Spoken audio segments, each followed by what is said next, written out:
नमस्कार, बहुत स्वागत है आप सभी का। आप देख रहे हैं आपकी बात मध्य प्रदेश और मैं हूं अभिलाष मिश्रा। आखिरकार 3 सालों का इंतजार जो 7 लाख से ज्यादा कर्मचारियों और करीब 20-25 लाख लोगों को मध्य प्रदेश के था, वो पूरा हो गया। अब मध्य प्रदेश में ट्रांसफर 1 मई से 30 मई तक हो सकेंगे। ये जो ट्रांसफर हैं, इनकी दरकार कितनी ज्यादा है, किसी उस परिवार से पूछिए जिसका कोई अपना कहीं है और वो लोग कहीं हैं। किसी का बेटा दूर है, किसी का पति दूर है, किसी का भाई दूर है और इस तरह की अव्यवस्थाओं के बीच वो लोग अपने परिवार की गुजर बसर कर रहे हैं। अगर खास तौर से मेडिकल केयर की जरूरत है परिजन को, किसी को, या किसी की इस बीच में 3 सालों के बीच में शादी हुई है और उसकी पत्नी किसी दूसरे जिले में पदस्थ है तो उनका ट्रांसफर नहीं हो पा रहा था। ये तमाम चीजों को लेकर के इंतजार बहुत लंबा था। आखिरकार सरकार ने इस मांग को पूरा किया है और आज मोहन कैबिनेट की मंजूरी इस प्रस्ताव को मिली और नई ट्रांसफर नीति के जरिए अब 1 मई से ट्रांसफर शुरू हो सकेंगे। जहां एक तरफ लाखों कर्मचारियों के लिए खुशी की बात है कि कम से कम उन्हें मौका मिलेगा, तो वहीं दूसरी तरफ ऐसे कर्मचारियों की टेंशन बढ़ गई है जो 4-5 साल से एक ही जगह पर जमे जकड़े या 10 सालों से एक ही जगह पर बैठे हुए हैं। कहा जा रहा है कि इस ट्रांसफर पॉलिसी में सबसे ज्यादा ध्यान इसी बात का रखा जा रहा है कि जो लोग जितने ज्यादा लंबे वक्त से बैठे हैं, उसी प्रारूप में, उसी प्रायोरिटी पे उन्हें वहां से चलता कर दिया जाए। अब कई लोग बड़ी सेटिंग करके बैठते हैं और कई तो इतने धरती पकड़ टाइप के लोग होते हैं, कर्मचारी होते हैं, कि उनके लिए विधायक, सांसद, नेता सब खड़े हो जाते हैं।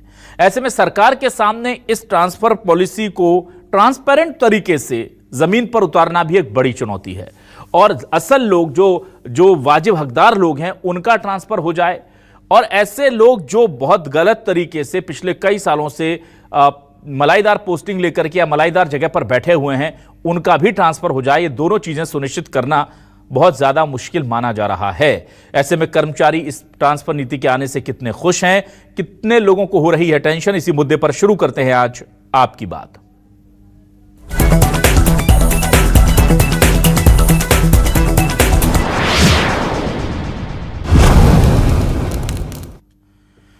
आइए सबसे पहले सुनते हैं कि मंत्री कैलाश विजयवर्गीय ने ट्रांसफर को लेकर क्या जानकारी दी है, सुनिए।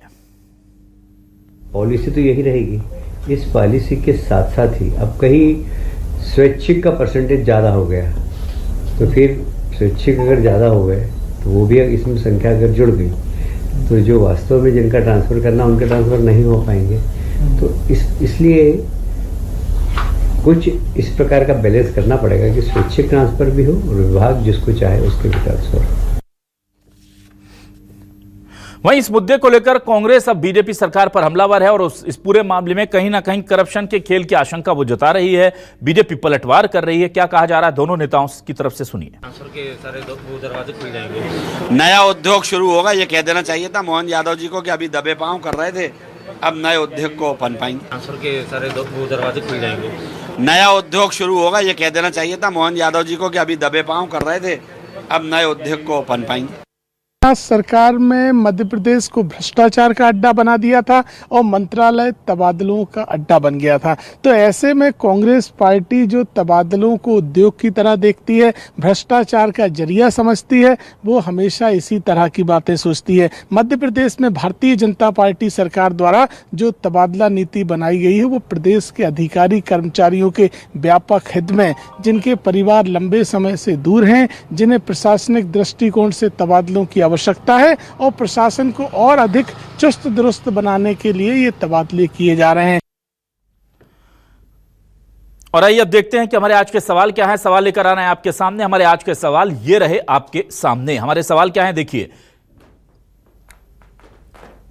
और अब सीधे रुक कर लेते हैं हम अपने खास मेहमानों का। मेरे साथ जुड़ रहे हैं हमारे खास मेहमान डॉक्टर ब्रजेश पांडे जी हमारे साथ जुड़ रहे हैं। बीजेपी से वरिष्ठ नेता प्रवक्ता जितेंद्र सिंह, महामंत्री राज्य कर्मचारी संघ, उनका भी बहुत स्वागत करूंगा मैं। रवि वर्मा कांग्रेस से वरिष्ठ नेता प्रवक्ता जुड़ गए और राजेंद्र आगल जी जुड़ गए, वरिष्ठ पत्रकार हमारे साथ। आइए उनका भी मैं स्वागत करता हूं। सबसे पहले मैं जितेंद्र सिंह जी आपके पास आता हूं। देखिए, बहुत 3 सालों बाद एक अच्छी खबर कर्मचारियों के लिए और आज ही 55% डीए भी हो गया है केंद्र के समान। एक बड़ी लंबी मांग थी जो पूरी हुई है, तो कितनी खुशी है आज कर्मचारियों? देखिए अभिलाष जी, सबसे पहले तो बहुत बहुत साधुवाद आपके दर्शकों को। और आज जो मोहन कैबिनेट ने जो फैसला लिया है, मैं समझता हूँ ये अप्रैल का महीना हम कर्मचारियों के लिए ही हुआ है। हम अप्रैल के महीने में कर्मचारियों के लिए तोहफे की बरसात हुई है जैसे कि हमारे लिए जो हम पिछले 2012 से हम लोग गृह भाड़ा भत्ते का इंतजार कर रहे थे, और गृह भाड़ा भत्ता भी पहले 4 स्लैब में था और मोहन सरकार ने उसको 3 स्लैब में किया। पहले 10, 7, 5 और 3% के स्लैब में हम लोगों को HRA मिलता था, लेकिन एक स्लैब को मोहन सरकार ने कम किया। ये हमारे लिए सौभाग्य की बात है। 2016 से हमारा प्रदेश का कर्मचारी पदोन्नति के लिए तरस रहा था, मतलब अवसाद में जा रहा था। आज मोहन सरकार ने, माननीय मुख्यमंत्री जी ने एक संकेत दिया है कि हम पदोन्नति से भी वो प्रतिबंध हटाने जा रहे हैं, जो रोक लगी वो हटा के और पदोन्नति शुरू करने जा रहे हैं जी। 5% DA की जो बात थी वो भी, मतलब एक तरफ 5% DA देना और जिस दिन से हमको मिलना चाहिए उस दिन से देना, ये बड़ी बात है जी। और जहाँ तक स्थानांतरण नीति की बात है तो स्वाभाविक है कि अभी अभिलाष जी जैसा बोल रहे थे कि हमारे बहुत से परिवार है, पति कहीं पत्नी कहीं। दूसरा, एक मैं सीधा से बात कहूँ कि हम लोग कर्मचारी दिन रात काम करता है।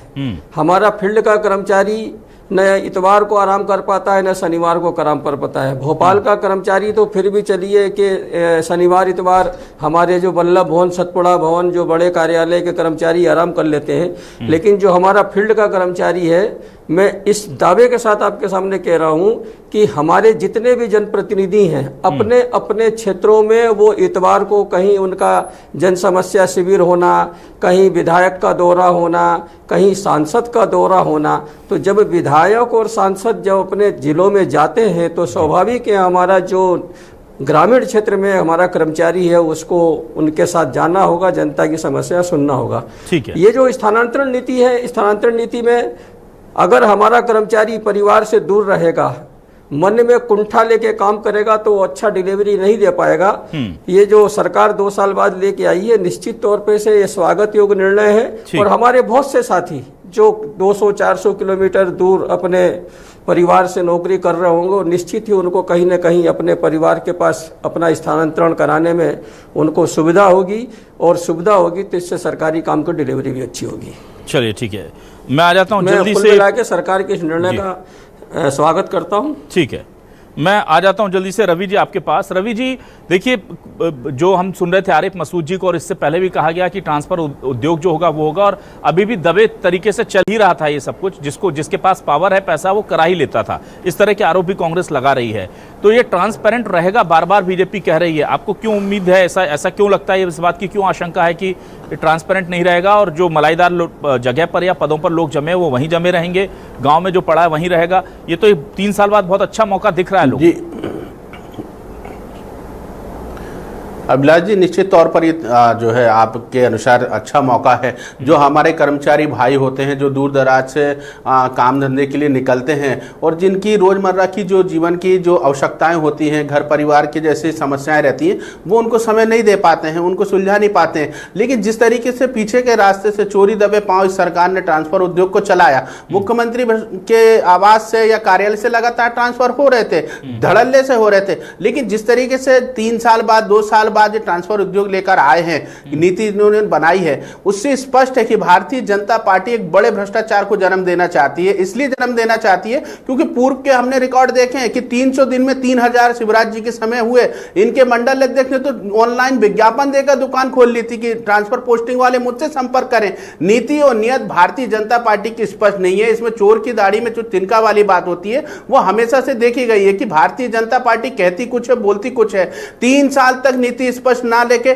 इन्होंने कर्मचारियों का दोहन किया, शोषण किया। अगर ये नीति स्पष्ट रखते तो उन तमाम कर्मचारी भाइयों को राहत मिलती और वे अपने घर परिवार को समय दे पाते, अपने काम को और बेहतर समय दे पाते। लेकिन इन्होंने इतने दिनों तक डिले करके रखा और आज जो नीति लेकर आए हैं उससे कई सवाल भी खड़े होते हैं कि सरकार जिस थोकबंद लिफाफे के जरिए ऑनलाइन का विषय आया है और ऑफलाइन का भी आया है, नीति एक होना चाहिए। उस नीति पे सरकार को चलना चाहिए थी, क्योंकि ये सरकार हमारे ऊपर तो आरोप लगाती थी कि ट्रांसफर उद्योग चल रहा है, धड़ल्ले से चल रहा है। लेकिन अब सरकार बताए ना कि ऑफलाइन फिर क्या लेने की आवश्यकता है, जब ऑनलाइन सरकार कराना चाहती है। ट्रांसफर पर एक प्रक्रिया होना चाहिए ट्रांसफरी के साथ, लेकिन फिर बंद लिफाफे में सरकार क्या करना चाहती है? ठीक है, चलिए ठीक है, मैं जल्दी से आ जाता हूं ब्रिजेश जी आपके पास। डॉक्टर ब्रिजेश पांडे हमारे साथ जुड़े हुए हैं।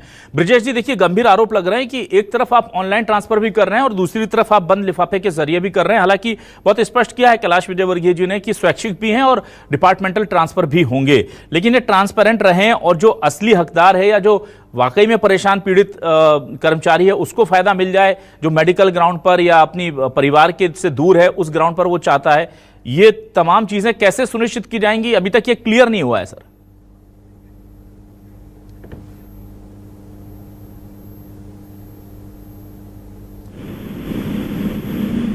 ब्रिजेश जी की आवाज मुझ तक नहीं पहुंच पा रही है। ब्रिजेश जी, आप खुद को एक बार अनम्यूट कर लेंगे क्या ब्रिजेश जी?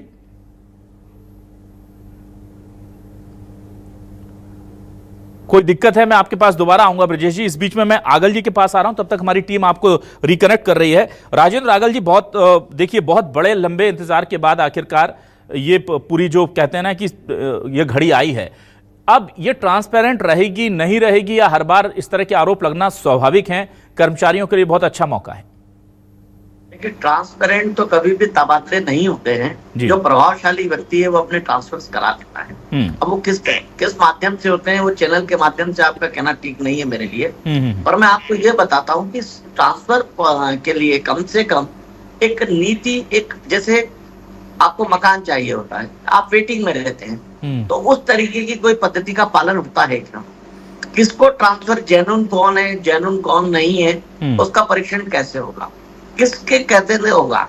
अगर पहली बात तो आपको क्लियर कर देता हूँ कि प्रथम श्रेणी और द्वितीय श्रेणियों के तबादले, इसमें कोई ब्यूरोक्रेट, आईएएस, डिप्टी सेक्रेटरी, इसमें कोई वो नहीं, वो तो परिवर्तन हमेशा होते रहते हैं। पर तो जो बात बार बार कही जा रही है कि मलाईदार पदों पर, मलाईदार पदों पर, अब वो बेचारा कितना मलाईदार पद होगा, कितना मलाईदार पद नहीं होगा, ये तो गर्व की बात है, समझने की बात है, इसको समझना पड़ता है क्या है।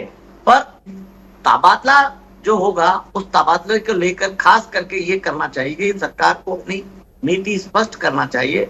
जो जेन्युइन मामले हैं, जिस तरीके की संभावनाएं दिख रही है, जो माँ बाप बूढ़े हैं या वास्तविकता में उनको आवश्यकता है उन सब चीजों की, उनके तबादले को जरूर इस तरीके से करना चाहिए जिससे उनको कम से कम राहत मिल पाए।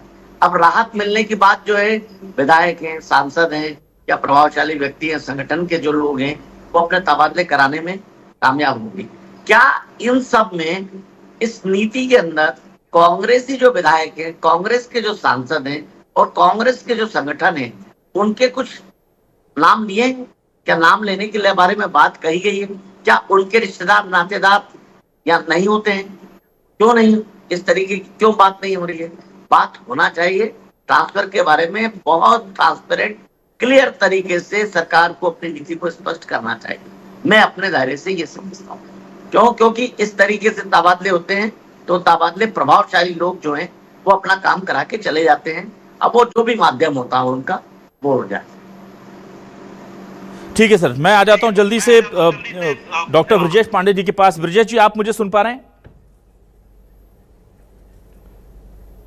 चलिए, मैं वापस आ रहा हूं जितेंद्र सिंह जी के पास। जितेंद्र जी, आपसे मैं ये जानना चाहता हूं कि ये जो ट्रांसफर्स हो रहे हैं, इसमें 10% की कैपिंग भी है, तो ये 10% की कैपिंग क्या सिर्फ स्वैच्छिक के लिए है या 10% की कैपिंग डिपार्टमेंटल के लिए? अगर दोनों मिला लिया जाएंगे तो ये बहुत कम है। 3 साल बाद ट्रांसफर हो रहे हैं, 7 लाख कर्मचारी से ज्यादा, करीब अगर उस लिहाज से देखो तो महज 73,000 लोगों के ट्रांसफर हो सकते हैं मैक्सिमम की अगर बात की जाए। तो ये कैपिंग को लेकर क्या स्थिति क्लियर है कि कितने ट्रांसफर होंगे, कितने नहीं होंगे? नहीं, देखिए, पिछले 20 सालों से मैं भी कर्मचारी राजनीति में हूँ जी, और पिछले ये जो स्थानांतरण नीति, ये कोई पहली बार नहीं आई है। अब मैं 20-25 साल से, 2003 से मैं कर्मचारी क्षेत्र में काम कर रहा हूँ। ये हमेशा एक बंधन रखा जाता है कि भाई 10% से ज़्यादा आप प्रशासनिक स्थानांतरण नहीं करोगे। ये जो होता है कि प्रशासनिक स्थानांतरण के लिए 10% का बंधन है। स्वैच्छिक पे तो जैसा कि अभी हमारे कांग्रेस के प्रवक्ता और बाकी हमारे साथियों ने बोला कि स्वैच्छिक स्थानांतरण तो जैसे माननीय मुख्यमंत्री जी को अधिकार है, माननीय मुख्यमंत्री जी के पास आप जाइए, अपनी वो रखिए, तो होते रहते हैं, लोग कराते रहते हैं।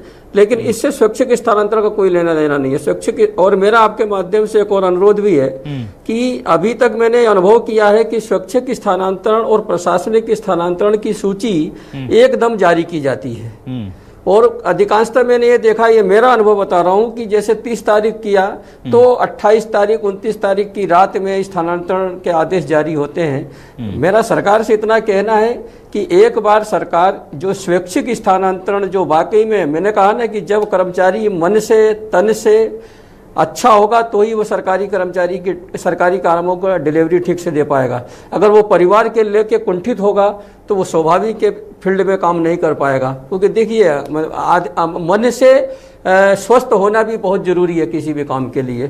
तो मेरा आपके माध्यम से सरकार से इतना ही आग्रह करना चाहूँगा कि सरकार एक इसमें थोड़ा सा एक वो करे कि 10-15 मई तक स्वैच्छिक स्थानांतरण जो कर्मचारी चाहता है उसको दे दे, बाद में उसको प्रशासनिक स्थानांतरण की सूची जारी हो, तो मैं समझता हूँ कि इसमें बहुत पारदर्शिता भी होगी और कर्मचारी का इसका लाभ भी होगा। बिल्कुल ठीक है, मैं वापस आ रहा हूँ और रवि जी के पास। रवि जी, यहाँ पर सवाल बार बार ये उठ रहा है कि ये जो पूरी प्रोसीजर है ये कभी भी पारदर्शी बोला जाता पर रह नहीं पाती। आप मुझे कोई विकल्प बता दीजिए, कोई समाधान बता दीजिए जिससे आपको लगता है कि अगर ऐसे हो जाएंगे तो बेहतर तरीके से होगा।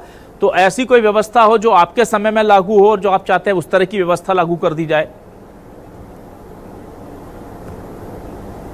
अभिलाष जी, हमारे समय ट्रांसपेरेंसी को लेकर एक बेहतरीन उपाय लिया गया था कि ऑनलाइन आवेदन मांगे गए और ट्रांसफर जब हो जाएगा तो वो मोबाइल पर फला व्यक्ति को संदेश मिल जाएगा। लेकिन ऐसा कोई संदेश की बात नहीं आ रही है, ऐसा कोई रास्ता भारतीय जनता पार्टी के शासन में समझ में नहीं आ रहा है, क्योंकि उस समय के जो है मंत्री और आज के मुख्यमंत्री पर भी गंभीर आरोप लगे थे कि उनके जो है कार्यालय ने भी 5 लाख रुपए की रिश्वत ली। मैं पीसीआर से बोलूंगा कि इस अखबार की छाया प्रति को बड़ा करके दर्शकों को दिखाएं। जब सोच सकते हैं कि माफियाओं के या दलालों के जो नेक्सेस हैं, रैकेट हैं, वो किस लेवल पर होते हैं कि ऐसे समय में वो तमाम जो कर्मचारी रहते हैं जो वास्तव में जिनको ट्रांसफर की आवश्यकता होती है वो इस लाभ से वंचित रह जाते हैं, क्योंकि जिस तरीके नेक्सेस काम करता है पैसे को लेकर, धनबल को लेकर, वहां कहीं ना कहीं जो हमारे जो वास्तविक अधिकारी कर्मचारी होते हैं वो अपने आप को बौना और असहाय महसूस करते हैं, क्योंकि उनको तबादले का लाभ ही नहीं मिल पाता है और वे लोग इसका लाभ उठा लेते हैं जिनके पास माल होता है या सत्ता की हनक होती है। ठीक है,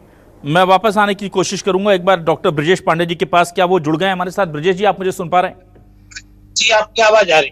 जी ब्रजेश जी, आपसे मैं जानना चाहूंगा सर, देखिए ट्रांसफर पॉलिसी आ गई है, लोगों के लिए बड़ी राहत की खबर है। जो सबसे बड़ा और एकमात्र सवाल है वो है ट्रांसपेरेंसी, उसे कैसे मेंटेन किया जाएगा? ना तो कर्मचारियों के पास कोई मैसेज आएगा जिससे वो तय कर सके कि भाई हमने अप्लाई किया था, शासन ने बिना किसी दिक्कत के हमारा ट्रांसफर कर दिया, अगर 2-4-10 दिन लेट हो गया तो फिर वो पहुंचता है, सबको पता है प्रैक्टिकल चीजें कि अपनी जुगाड़ लगाता है, पैसे लेकर के पहुंचता है लोगों के पास, दलालों के पास कि भाई कहीं से करा दो। पता चला कि कर मोहन सरकार संवेदनशीलता के आधार पर रही है, पर बीच वाले 1 लाख 2 लाख 5 लाख रुपए कमा के निकल जा रहे हैं। तो यह व्यवस्था अव्यवस्था ना फैले, इसके लिए कोई ट्रांसपेरेंसी के साथ कोई व्यवस्था बनी है क्या? निश्चित रूप से आप का विषय रखा, बहुत सार्थक विषय रखा। देखिए, मध्य प्रदेश में मंत्री कैलाश विजयवर्गीय साहब ने आज इस बात को स्पष्ट किया है, 1-to-1 पत्रकारों के सवालों का जवाब दिया है।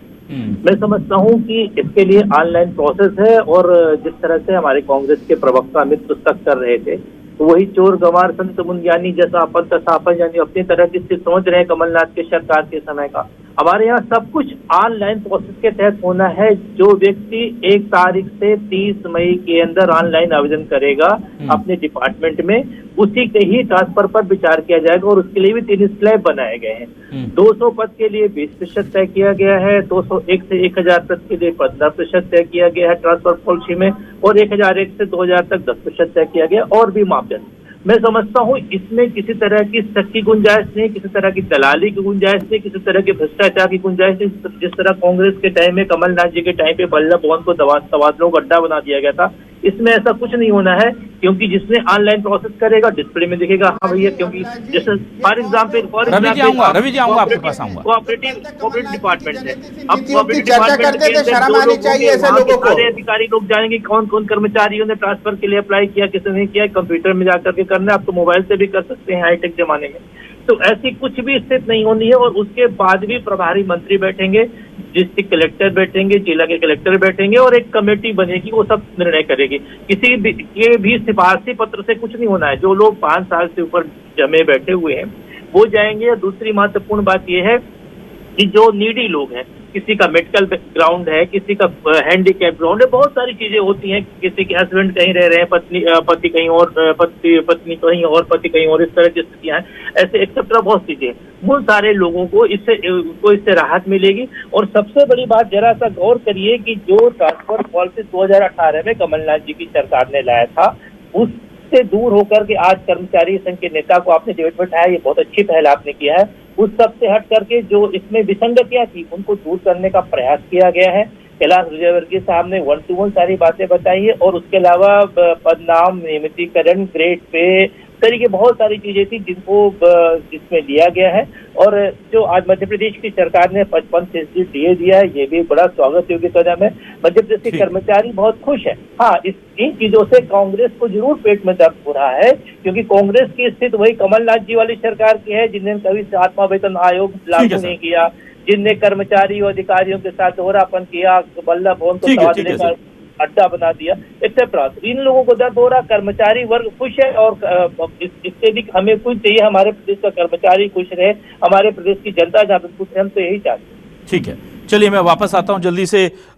जितेंद्र जी मुझे ये बताइए, ये व्यवस्था तो बन गई है, तमाम चीजें कही जा रही हैं, लेकिन आप चूंकि कर्मचारियों की लड़ाई लड़ते रहते हैं और आप कई ऐसे कर्मचारियों को देखते होंगे जो बार बार बेचारे ग्रामीण अंचलों से भोपाल आते हैं कि भैया जी बड़ी समस्या है, कुछ करा दीजिए। मैं ऐसे कई लोगों को जानता हूं जो कर्मचारी नेताओं पर बहुत भरोसा करते हैं ताकि उनकी समस्याओं का निदान हो सके।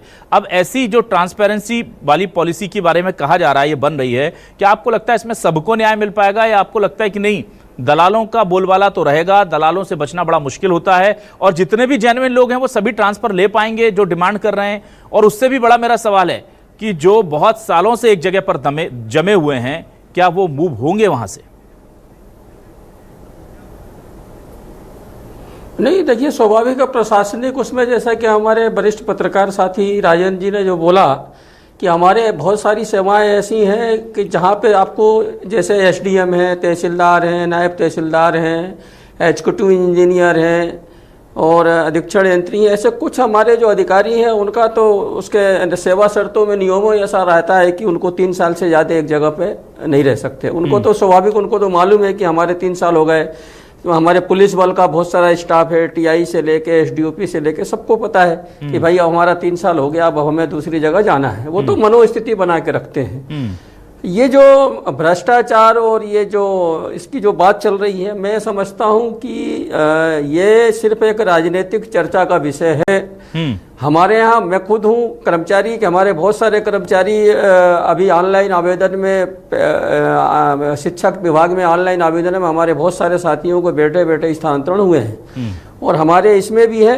अब वो ठीक है कि एक बार कर्मचारियों को ऐसा लगता है कि मैं फलाने नेता से अप्रोच कर लूंगा, चाहे फलाने नेता से वो नोटशीट लिखवा लूंगा, तो उसको एक मन में भाव रहता है। वैसे अगर कोई कर्मचारी अपने मुखिया को आवेदन देता है, बाकायदे उसकी सूची बनती है, सूची बन के जाती है, ऊपर चर्चा होता है, स्थिति देखी जाती है, टिक होके आता ऑर्डर निकल जाता है।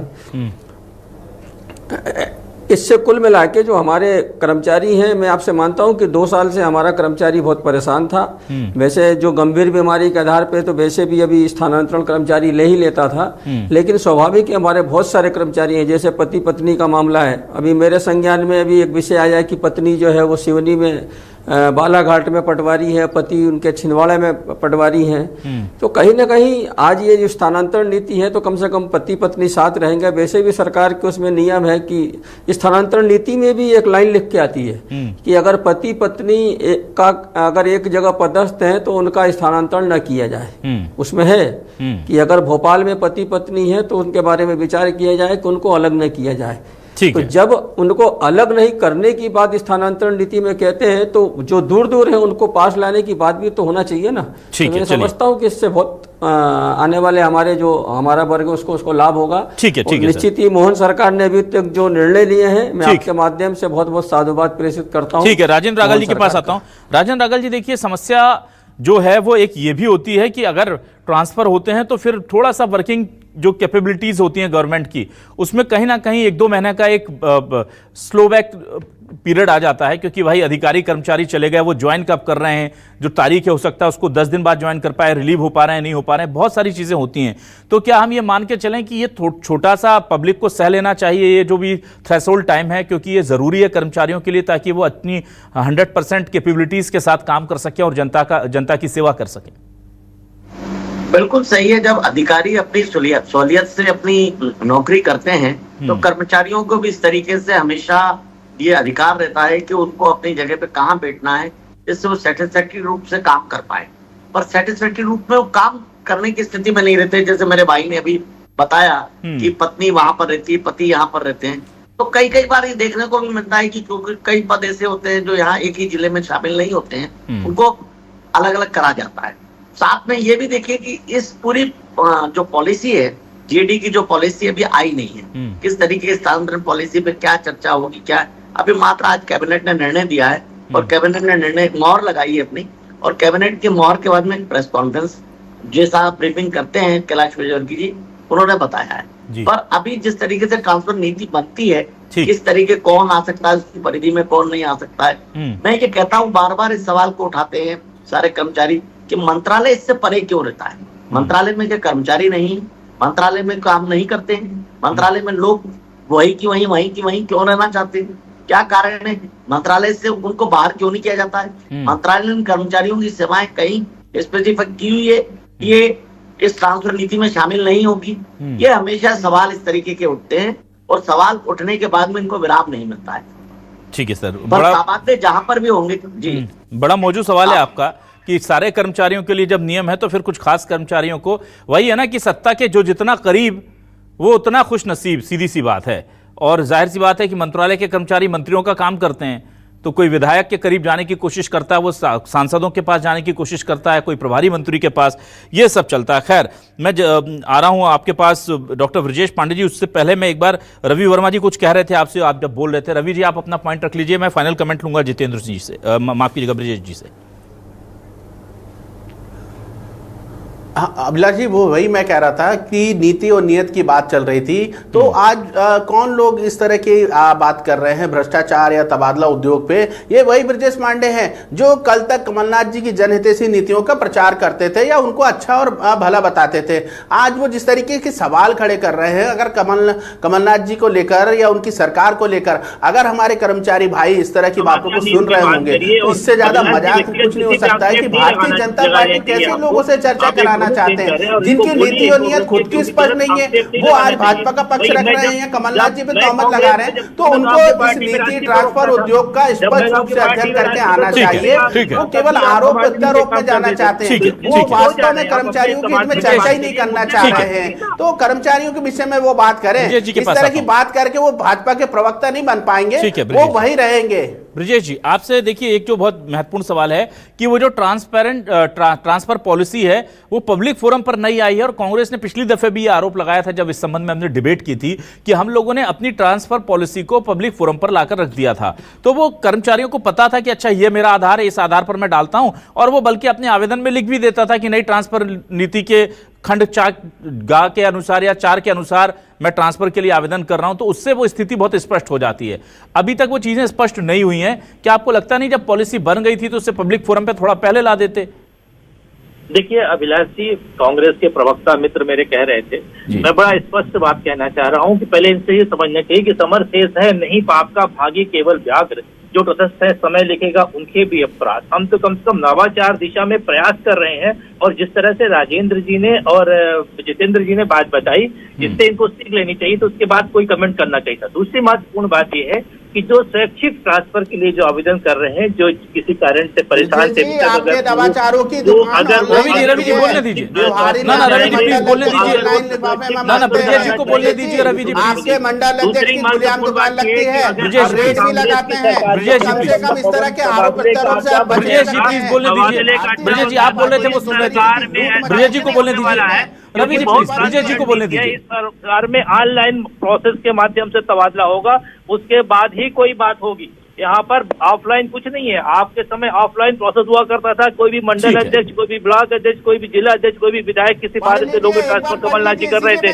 और दूसरी बात ये, यहाँ पर सब ऑनलाइन होना है, सब दिखना है, उसका डिस्प्ले दिखना है कंप्यूटर में। आप लैपटॉप में, मोबाइल में देख लेंगे कि कहाँ पर हमारा एप्लीकेशन जो दिया था, जिस तरह से जितेंद्र जी बता रहे थे, वो कहाँ पर स्थिति में है। और यहाँ पर कोई किसी तरह का भ्रष्टाचार नहीं है। आप यहाँ तो खुली दुकान थी वल्लभ भवन में, हर नेता मंत्री, ठीक है रवि जी, आप पर्सनल हो जा रहे हैं। मंत्रियों की दुकान खुली हुई थी, अब जो वहाँ पर तबादले में लगे हुए थे। मेरा सवाल एक मिनट ब्रजेश जी, आप कांग्रेस के आरोपों पर मत जाइए अभी, पहले मेरा जो सवाल था उस पर आइए प्लीज। ब्रजेश जी, मैं ये जानना चाहता हूँ, इस पॉलिसी को पब्लिक फोरम में आपने क्यों नहीं पब्लिक कर दिया, ताकि लोगों को पता चले कि ये आधार है, इसके आधार पर हम इसमें ट्रांसफर के योग्य हैं या नहीं, हमारा जो मामला है वो क्लियर हो जाता। पब्लिक फोरम पे क्यों नहीं है? अभी आपके सामने राजेंद्र जी ने बताया इस बात को कि कैलाश विजयवर्गीय साहब ने आज पीसी किया है। अभी 1-2 दिन का समय दीजिए, अभी सारी चीजें न्यूज़पेपर में आने दीजिए, उसके बाद 1-2 दिन में सरकार जब बताया ना कि नवाचार की दिशा में प्रयास कर रही है, इसमें तो कांग्रेस पार्टी को आगे बढ़ के स्वागत करना चाहिए कि ठीक है, हमने ऑफलाइन किया था, आप ऑनलाइन कर रहे हैं, अच्छी बात है। और ऑनलाइन में ट्रांसपेरेंसी रहेगी, ये कहना चाहिए। उस आरोप प्रत्यारोप तो लगाना ठीक है, क्योंकि आप विपक्ष में हो, लेकिन आप आलोचक बन जाओ तो ठीक है, लेकिन समालोचक रहो ज्यादा अच्छा है। तो आप समालोचक, ब्रजेश जी की बात ये सही है कि अभी तो हम उन पर आरोप इसलिए नहीं लगा सकते कि अभी पॉलिसी आई है हमारे सामने, पॉलिसी का पूरा प्रोफार्मा भी नहीं है। अगर वो आती है, उसमें कोई कमी होती है, तब हम आलोचना करें, समझ में आता है। अगर ट्रांसपेरेंसी नहीं होती है, कहीं कोई गड़बड़ी होती है, पैसे के लेन देन होते हैं, तब फिर हम आगे बात करें, समझ में आता है। अभी आज का दिन कर्मचारियों के लिए, मध्य प्रदेश के कर्मचारियों के हिसाब से बहुत अच्छा रहा है। जैसा कि जितेंद्र जी ने शुरू में कहा था, एक तरफ तो 55% केंद्र के समान डीए मिल गया भाई, और जब से चाह रहे थे तब से मिल गया। दूसरा, ये 3 सालों का लंबा इंतजार खत्म हो गया है, ट्रांसफर शुरू हो रहे हैं। ये बहुत अच्छी बात है कि कम से कम अब लोगों को अपनी मनपसंद जगह पर काम करने का मौका मिलेगा। इस मौके को कितने सही तरीके से, प्रभावी तरीके से सरकार अपने कर्मचारियों तक पहुंचाएगी, इस पर नजर जरूर होगी। बहुत शुक्रिया डॉक्टर ब्रजेश पांडे जी, जितेंद्र सिंह जी, रवि वर्मा जी और राजेंद्र रागल जी हमारे साथ जुड़ने के लिए, इस डिबेट का हिस्सा बनने के लिए तमाम दर्शकों का शुक्रिया। नमस्कार।